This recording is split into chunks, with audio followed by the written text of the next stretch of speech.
I recognize myself now for the purpose of making an opening statement.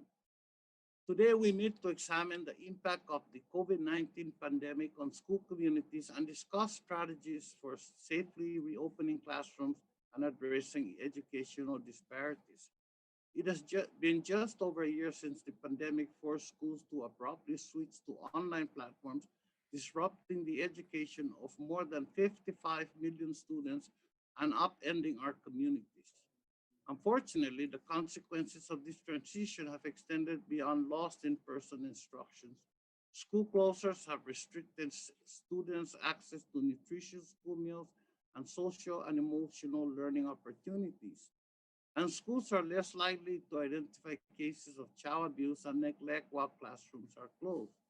In my district, COVID-19 has had the greatest impact on students with disabilities, Title I qualified students, English learners, and other vulnerable students that already face significant challenges. Going into the pandemic, schools are predominantly serving students of color faced a $23 billion funding gap compared to schools predominantly serving white students. And because of this disparity, many students enter the pandemic without access to high-speed internet, dedicated devices, and other tools that are critical to remote learning. They will also return to older classrooms and campuses with much needed repairs from typhoons, some even to find school libraries losing their entire book collection, books meant for student literacy, dilapidated school facilities, including dangerously outdated ventilation systems, if they are there at all. The perfect storm of disparities has worsened inequities in unfinished learning and caused a measurable widening of achievement gaps.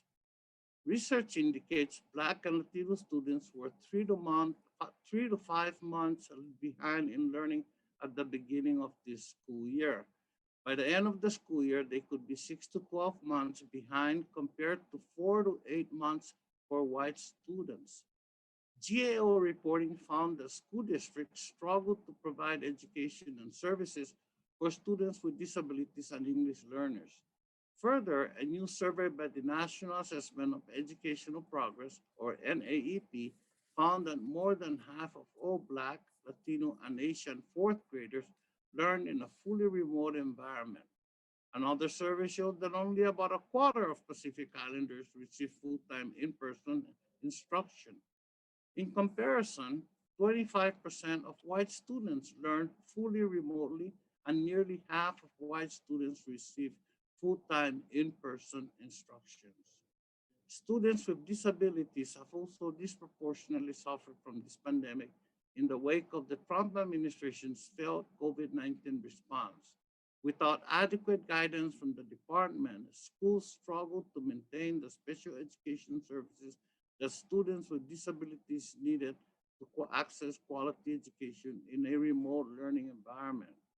Today, schools also face challenges to reopening classrooms for students with disabilities who may be more vulnerable to the virus. For example, the NAEP 2021 survey showed that 40% of schools prioritize students with disabilities for full-time in-person instruction in the fourth and eighth grades. Yet students with disabilities have not received in-person instructions at rates noticeably higher than other subgroup of students. Discontinued disparities make clear that to ensure that all schools and students recover from this pandemic, we must target relief and resources to underserved students who need them most. Over the past year, Congress has taken historic steps toward that goal through three major relief packages: the Coronavirus Aid Relief and Economic Security Act, or the CARES Act, the Coronavirus Response and Relief Supplement to Appropriations Act, and the most recent, the American Rescue Plan Act. Combined together, these packages secured nearly $200 billion in urgent relief for schools. The funding has been critical for covering the increased costs of the pandemic and preparing for the $300 billion shortfall in state and local budgets. To date, a reduced state revenue has already cost more than a million education jobs. The American Rescue Plan specifically makes the most significant one-time investment in K-12 education in our nation's history. Under President Biden, Congress swiftly passed this legislation after school communities spent months calling for additional funding to reopen schools safely and support students. The nearly $130 billion of flexible funding in this package will help schools take the necessary steps to safely reopen and stay open. And it will help students overcome lost time in the classrooms as well as severe trauma, hunger, and homelessness. The American Rescue Plan funding will also help Congress fulfill its long-standing commitment to meeting the needs of students with disabilities. Specifically, the package dedicates $3 billion to ensure that K-12 students with disabilities can access the free and appropriate public education they have a right to, and toddlers with disabilities can access the services they need to be ready to enter the school system. The lessons from our pandemic response so far have provided a valuable foundation for Congress to take the next steps towards educational equity. For example, we need accurate data from statewide assessments to understand the full scope of this pandemic. Without this data, we cannot accurately target relief funding to support school communities where racial achievement gaps are greatest.